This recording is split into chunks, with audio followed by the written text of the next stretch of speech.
You might wonder what we're doing here at the world-famous Mazda Raceway Laguna Seca near Monterey in California, home to the jaw-dropping Corkscrew. This is the first ever MX-5 Cup Global Invitational, and it's a huge race weekend that welcomes the best MX-5 Cup Series drivers from the US, as well as a couple of Aussie motoring journos, including yours truly. The car is the latest generation ND Series MX-5 racer built by Long Road Racing out of Maryland in the US. Now, it starts life as a spanking new MX-5 road car in Japan and is shipped and stripped and transformed into this purebred track racer. Pre-race track walks are essential for first-time racers here, and our guy was Joel Miller, a current LMP2 class pilot, but previously an MX-5 Cup driver himself with loads of experience here at Laguna Seca. It takes a good hour to walk the 3.6k track, but Joel points out the best approach and exit paths to use depending on the ever-changing conditions of race day, which at this early stage proves invaluable. Like any professional race meet run by the Sports Car Club of America, it's a requirement to attend a driver's briefing before practice and racing sessions. In our case, given this was an inaugural event designed to promote the MX-5 Cup Series globally, drivers were told that it was to be a clean race with no contact. But even before that, drivers need to have their race equipment, that's helmet, fireproof underwear, socks, overalls, gloves, balaclava and driving shoes, certified by the race stewards for compliance with current regulations. And if you don't get that, well, you don't race. The same goes for your race car, which is checked, measured and weighed with driver in full race gear. Thankfully, your race director generally walks you through this process, and in our case, that was Meathead Racing, a fully fledged race team for hire out of Washington, DC in the US. This weekend, there were two 30-minute practice sessions, which again were invaluable, particularly after the track walk. They prepare you for qualifying, which in my case meant that I was more than a few seconds off what was a furious pace set by most of the field. And just like qualifying, race one was an eye-opening experience. The pace was astonishingly quick throughout the 45-minute duration.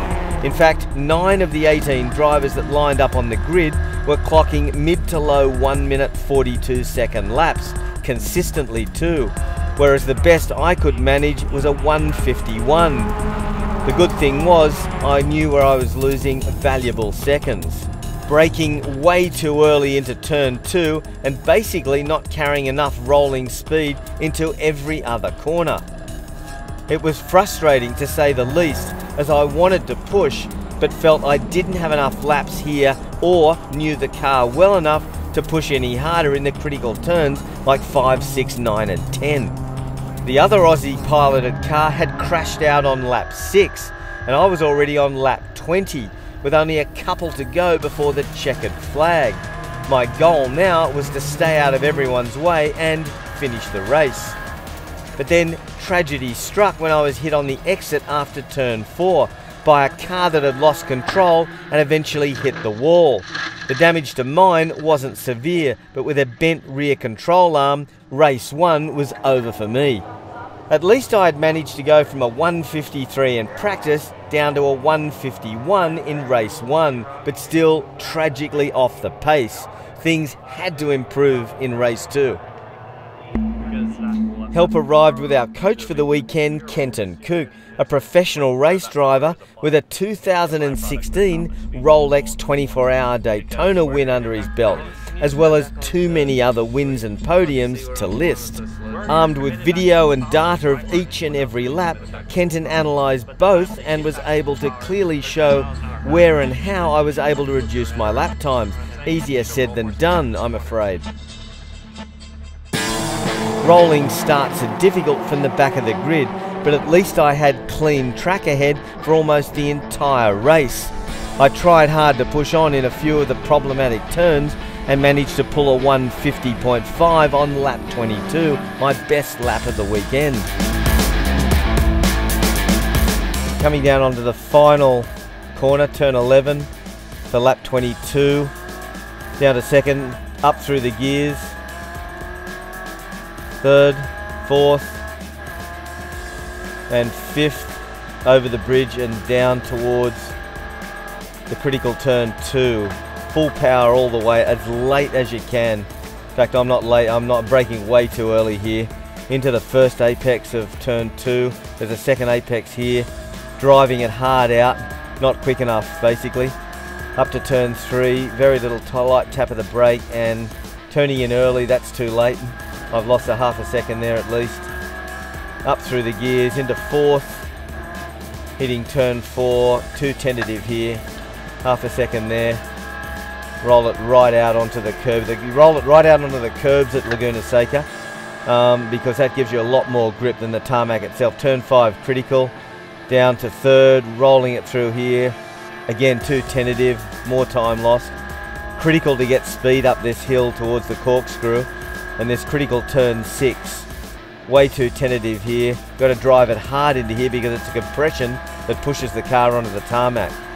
Heading up to turn 7 as we head towards the corkscrew. Across to the right-hander. Turning in left and dropping down effectively 3 stories.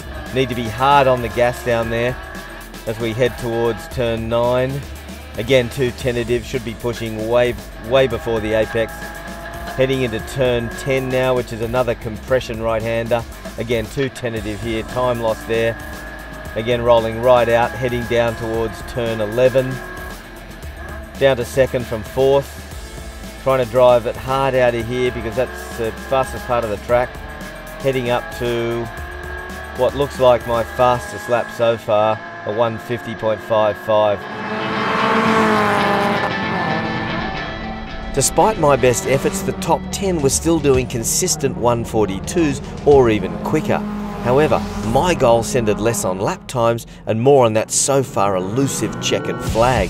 And this time I was stoked to finish the race unscathed, as was Mike and his team from Meathead Racing. Much to my surprise, my combined points total of 57 had put me in 15th position out of 19 drivers, and that's despite my off-the-pace times.